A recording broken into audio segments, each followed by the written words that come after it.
साहब, आप देख रहे हैं KDV लाइव। हम मौजूद हैं। बहुत बहुत शुक्रिया आप लोगों का। सख्त कार्रवाई होनी चाहिए क्योंकि बंगाल और बिहार हिंदुस्तान का हिस्सा है।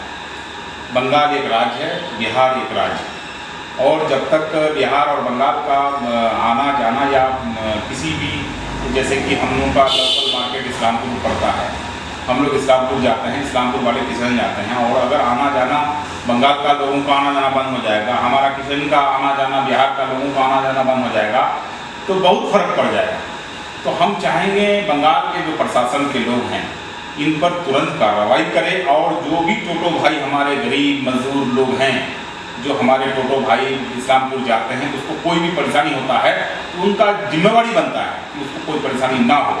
और मैं वहाँ का प्रशासन से आग्रह करूँगा कि अगर आप हमें जाने नहीं देंगे तो मैं भी किशनगंज में रोकूंगा।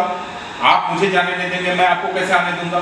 इसीलिए मैं आपसे आग्रह करता हूँ कि बिहार का जो भी टोटो गाड़ी है और भी कोई मोटरसाइकिल है, जीप है, अक्सर देखा गया है कि बिहार का गाड़ी को, चाहे वो इस्लामपुर हो, सिलीगुड़ी हो, अक्सर बिहार का गाड़ी को टारगेट किया जाता है। ये क्या है भाई?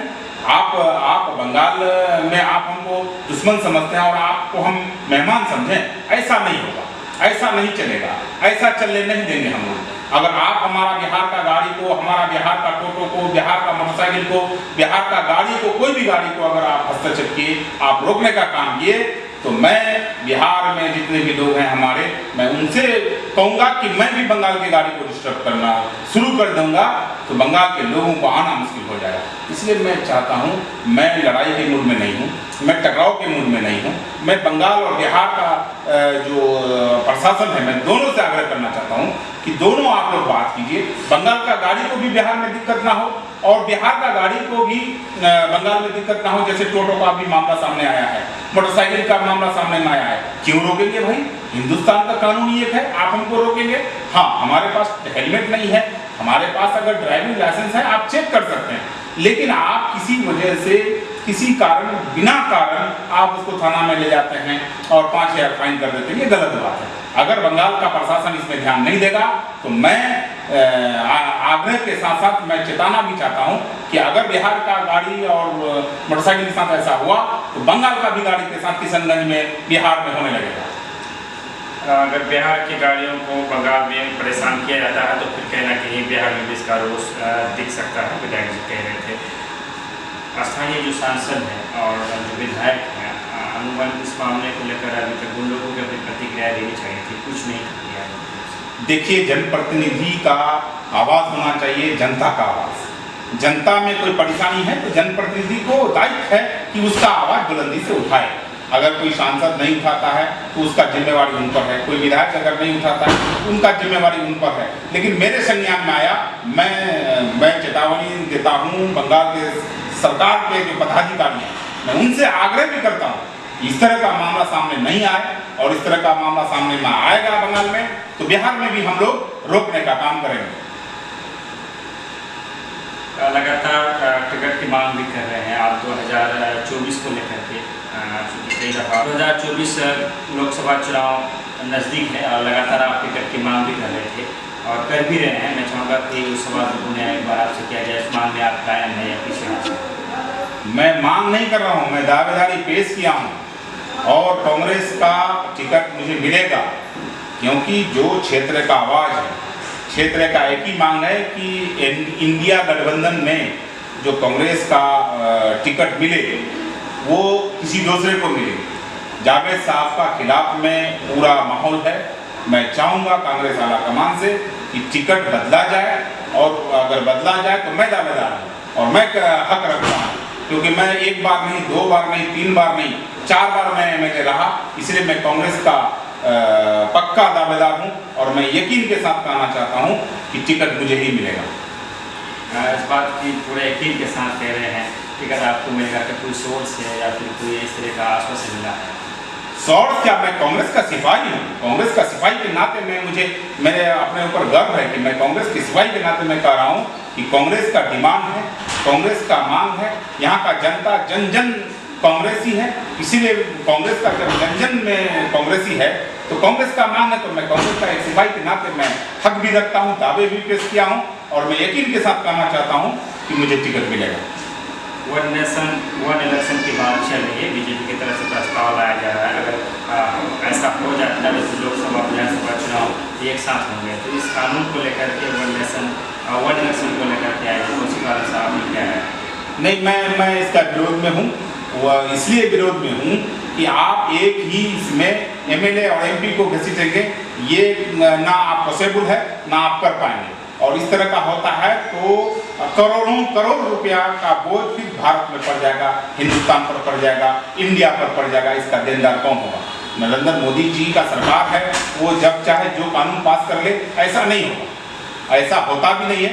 जन जन का आवाज़ है कि भाई एमपी का इलेक्शन हो, एमएलए का इलेक्शन हो, लेकिन अपना समय के मुताबिक। कुछ दिन पहले आपने मीडिया के सामने मेरी बातों का रखा था कि और इंडिया में किसी सियासी मुस्लिम को भी इंडिया का जगह मिलना चाहिए, लेकिन ये हुआ तो नहीं। लेकिन अब थर्ड फ्रंट बनाने की एनडीए के बाद एक तीसरा मोर्चा बनाने की तैयारी चल रही है और बहुत जल्द शायद इस पर ऐसी पार्टियाँ जिसे ना तो एनडीए ने जगह दिया है ना इंडिया का दिया, वो तीसरा मोर्चा बनाएंगे। इसको लेकर मैं आज भी कह रहा हूँ कि ओवैसी साहब को, बदरुद्दीन अजमल साहब को, मायावती जी को, चंद्रशेखर जी को इंडिया गठबंधन का हिस्सा बनाया जाए। अगर नहीं बनाते हैं इंडिया गठबंधन का हिस्सा तो कहीं ना कहीं फिर नुकसान इंडिया गठबंधन को ही होगा, बीजेपी को फिर कहीं ना कहीं घुमा फिरा के फायदा हो सकता है। इसीलिए मैं आज का डेट में भी मांग करता हूं कि इंडिया गठबंधन में इन लोगों को शामिल किया जाए ताकि इंडिया गठबंधन मजबूती के साथ उभर करके सामने आए और इंडिया गठबंधन का सरकार हिंदुस्तान में बने। क्रिकेट को लेकर भी काफ़ी इच्छुक रहते हैं, आप लगातार इसको लेकर बात कर रहे हैं।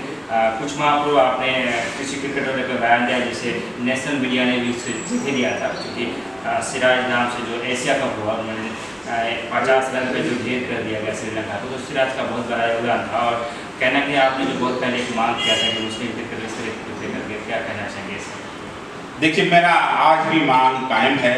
हमने कहा था कि शमी जैसा खिलाड़ी को बैठा दिए, सिराज जैसा खिलाड़ी को बैठा दिया, उमर मलिक जैसा खिलाड़ी को आप बैठा दिए। हमने 3 प्लेयर का नाम लिया था और आप सभी को मौका दिए, सभी अच्छा खेला। सिराज को मौका दिए, आपको एशिया कप जिता दिया। उमर मलिक को बैठा दिए हैं, ये भी खल रहा है लोगों को। मैं दावे के साथ कहता हूँ, आज भी कह रहा हूँ, अगर वर्ल्ड कप जीतना है तो समी जैसा खिलाड़ी को खिलवाना होगा, सिराज जैसा खिलाड़ी को खिलवाना होगा, उमर मलिक जैसा खिलाड़ी को खिलवाना होगा, नहीं तो वर्ल्ड कप जीतना मुमकिन नहीं है। और कुछ खिलाड़ी हैं जिनको खिलवाना चाहिए, जैसे विराट कोहली है, जैसे आपका रोहित शर्मा जी है, और जैसे आपका केएल राहुल है। ये सब खिलाड़ी है, ये सब खिलाड़ी में से किसी को भी अगर आप बैठाने का काम करते हैं तो वर्ल्ड कप जीतना मुमकिन नहीं होगा। मैं आज के डेट में भी दावे के साथ कहता हूं कि समी, सिराज, उमर मलिक को अगर वर्ल्ड कप जीतना है तो इन तीनों खिलाड़ी को खिलवाना होगा। पुरानी संसद से होकर देश नए संसद तक का सफर तय कर चुका है, नई संसद को लेकर के देखिए, नई संसद का जरूरत नहीं था। पुरानी संसद हमारा क्या कहते हैं कि 74 साल आज़ादी का जो हो गया वो हमारे शान बन चुका था और आज के डेट में कोई जरूरी नहीं था। आज हमारा देश में बड़ा हॉस्पिटल का जरूरत है। एम्स जैसा अगर शाखा हमारा किशनगंज में खुल जाए तो हमारा सीमांचल को फायदा हो सकता है। इसी तरह से जैसे आप 30,000 करोड़ का आप एम्स ये सांसद बनवाए, इसका ये पैसा आप एम्स में खर्चा करा देते तो जगह जगह एम्स हो जाता। आज हमारे इंडिया में जो इलाज का व्यवस्था का जो ये है, आज दिल्ली एम्स में चले जाइए, कोई गरीब आदमी का इलाज नहीं होता। आज किशनगंज में आप एक भी गरीब आदमी का इलाज बता दीजिए, जिसके पास पैसा है वो इलाज करा पाता है, जिसके पास पैसा नहीं होता है वो अल्लाह में आके प्यारे हो जाते हैं। हमारा मांग था कि आप एम्स जैसा हॉस्पिटल आप किशनगंज में खुलवा देते तो आपका एक उद्धार हो जाता, हिंदुस्तान का उद्धार हो जाता, इलाके का उद्धार होता। हम भी गर्व के साथ कहते कि हमारा किशनगंज जैसा जगह में एम्स जैसा हॉस्पिटल है। मैं नया संसद को मेरे हिसाब से गलत हुआ। किशनगंज लोकसभा सीट डॉक्टर जावेद को लेकर आप लगातार उग्र मिजाज रखते हैं और बड़ी ही बेबाकी से आप ये कहते हुए उनको अगर टिकट देता है तो शायद महागठबंधन इंडिया को नुकसान हो जाए, तो फिर जीत किसकी हो सकती है? देखिए, जीत तो जनता तय करेगी, लेकिन आज का डेट में हमारे सांसद महोदय के खिलाफ में माहौल है।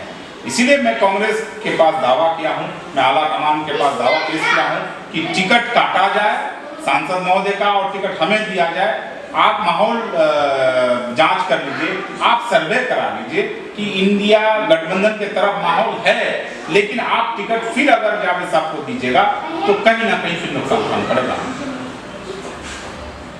विधानसभा चुनाव 2025 को होंगे या पहले होंगे, इसके लिए अभी वक्त है। आपकी क्या कुछ तैयारियां चल रही है बागेश्वर के लिए, चूँकि 4 बार के आप वहाँ विधायक रहे और पहली दफ़ा जब आप चुनाव लड़े थे तो कांग्रेस के मंत्री जाहिद रहमान साहब को निर्दलीय में आपका जमानत करा दिया था। एक बहुत बड़ा वर्चस्व एक समय ऐसा भी आया बहादुरगंज में कि एक ऐसा लगता है कि शायद आपको कोई हरा नहीं पाएगा, फिर पतन की आंधी आई और आप भी उसमें ढेर हो गए। 2025 के लिए क्या तैयारी चल रही है? देखिए तैयार जहाँ तक सवाल है बहादुर विधानसभा का, बहादुर विधानसभा के लोग ने 1 बार नहीं, 2 बार नहीं, 3 बार नहीं, 4 बार मुझे वोट देने का काम किया और पहली बार तो हमको निर्दलीय जिताने का काम किया। इसलिए बहादुर विधानसभा का अगर जिंदगी भर हम अगर गुलामी करें तो कम होगा। हार जीत मेरे लिए मायने नहीं है। जनता का 4 बार जिताया है, 1 बार हराया है और फिर मौका देगा, फिर जीतूंगा। मुझे बहादुर विधानसभा पर कोई मलाल नहीं है, बल्कि जनता का फैसला मेरे सराहों पर है। मैं उनका फैसला का कदर करता हूं और जो भी फैसला किया है बहादुर विधानसभा के लोग, मैं वेलकम करता हूं। सोशल मीडिया में एक मामला फिर बहुत तेजी से चल रहा है दौरा पंचायत के संबंध में, जहाँ पे 1 साल के अंदर मनरेगा के तहत 12 करोड़ का काम गया है। हालांकि बहुत सारे वहाँ एक बड़े लीडर का घर भी है, लेकिन एक बात बड़े लीडर का घर भी है, लेकिन मनरेगा जिला परिषद इत्यादि को दिया नहीं जाता है। लेकिन फिर भी 12 करोड़ का योजना सिर्फ एक पंचायत में होना क्या दर्शाता है? क्या काम हुए होंगे? हाँ, 12 करोड़ का जो काम सामने में आया है हम लोग भी सुने हैं, लेकिन एक पंचायत में क्योंकि हम भी मुखिया रहे हैं, पहली बार मुखिया थे, उसके बाद हमने MLA बना, 4 टर्म लगातार रहा, तो एक पंचायत में 12 करोड़ का काम संभव है नहीं। हमको तो कहीं ना कहीं लिपापोती लगता है, कहीं ना कहीं भ्रष्टाचारी लगता है। इसमें जांच होना चाहिए, चाहे वो मुखिया दोषी हो, चाहे वो मनरेगा के पदाधिकारी दोषी हो, चाहे BO हो, चाहे वो जिला के जो स्कूल डिप्रेन का पदाधिकारी हो, चाहे जो भी पदाधिकारी इसमें लिप्त है, हमें होनी चाहिए। संभव नहीं है कि 12 करोड़ का काम एक पंचायत में हो जाएगा। हम लोग भी मुखिया रहे हैं, हमको नहीं लगता है कि 12 करोड़ का काम ईमानदारी से किया होगा, इसलिए इसमें जांच होना चाहिए। लगातार ठेकेदारों की मनमानी किशनगंज जिले में सामने आ रही है। अल्ताहाट का हाई स्कूल का मामला आपने देखा होगा सोशल मीडिया में, किस तरह से माहौल बनाया गया कि जो बीम होता है वो टेढ़ा हो गए हैं और स्थानीय युवाओं की मदद से मामला प्रकाश में आया। क्या कहना चाहेंगे ऐसे ठेकेदार समझ को? ऐसे ठेकेदार पर सिर्फ कार्रवाई नहीं बल्कि FIR करके उसको जेल भेजने का काम करना चाहिए। मैं जिला प्रशासन से आग्रह करूंगा, ऐसे वहाँ कहीं का भी ठेकेदार हो, ऐसे अगर काम करता है, 2 नंबर काम करता है, तो उस पर FIR सिर्फ नहीं करना है बल्कि टास्क फोर्स गठित करके उसको तुरंत अरेस्ट करके उसको जेल भेजने का काम करना चाहिए और स्पीड ट्रायल करा करके उसको तुरंत सजा दिलाना चाहिए, ताकि आने वाला ठेकेदार डरेगा, आने वाला कल काम सही होगा। इसलिए मैं चाहूँगा जिला प्रशासन में कि तुरंत इसको कार्रवाई करें।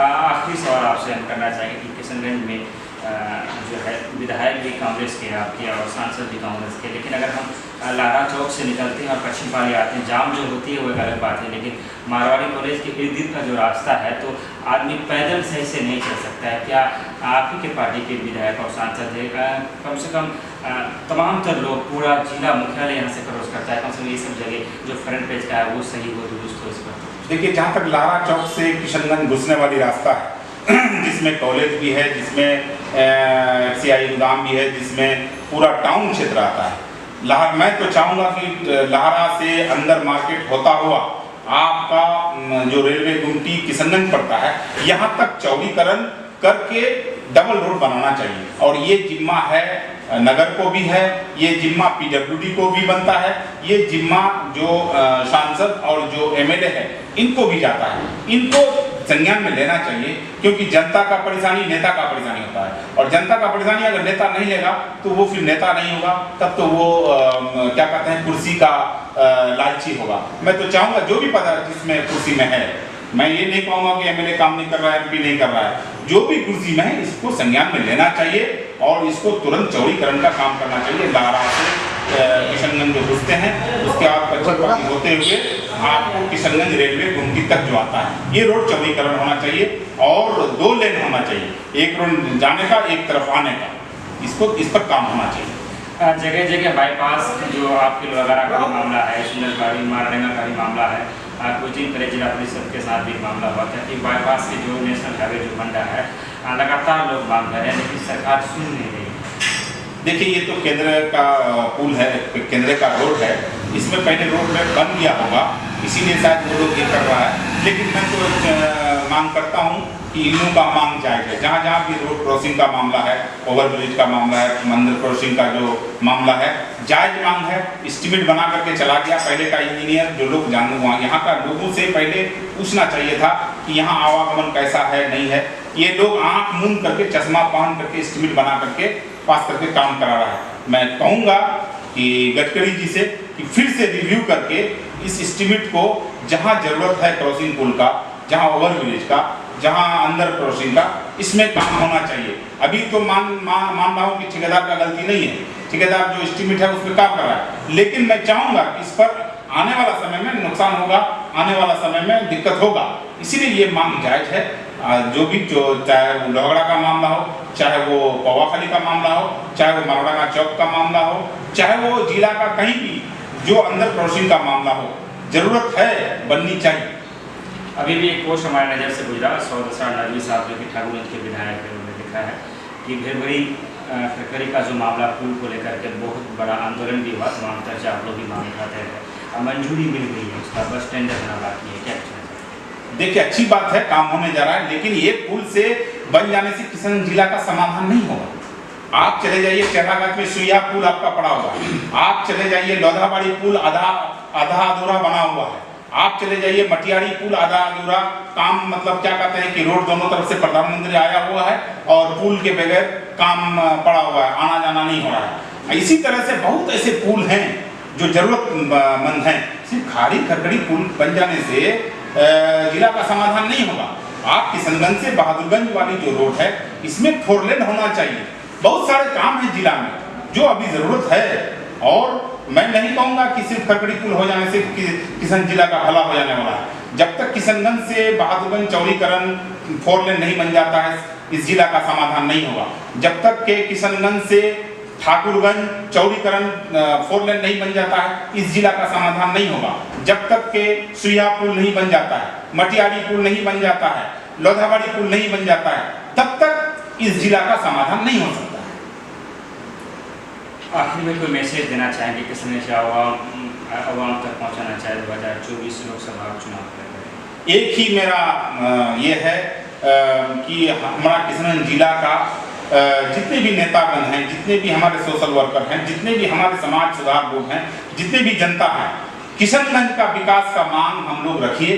एक ही मांग रखिए कि किशनगंज को कोई विकास नहीं चाहिए, किशनगंज को सिर्फ और सिर्फ ये एमयू का शाखा में पैसा चाहिए, किशनगंज में सिर्फ और सिर्फ एम्स का शाखा चाहिए, किशनगंज में सिर्फ और सिर्फ जो सुरजापुरी बिरादरी को हम लोग एनेक्सर 1 में नहीं लिया गया है, उसको एनेक्सर N में कैसे लाया जाए, ये 3 मुद्दे पर फोकस करना चाहिए। मैं जितने भी सोशल वर्कर हैं, जितने भी मीडिया के लोग हैं, मैं उनसे आग्रह करूंगा कि किशनगंज जिला का तब तक भला नहीं हो सकता है जब तक एएमयू का शाखा में पैसा नहीं आ जाए, जब तक के एएमयू का शाखा में काम शुरू ना हो जाए, तब तक किशनगंज का भला नहीं हो सकता है। और किशनगंज में जब तक एम्स का शाखा नहीं खुल जाता है, तब तक किशनगंज जिला का विकास हम गिनती में नहीं देते हैं।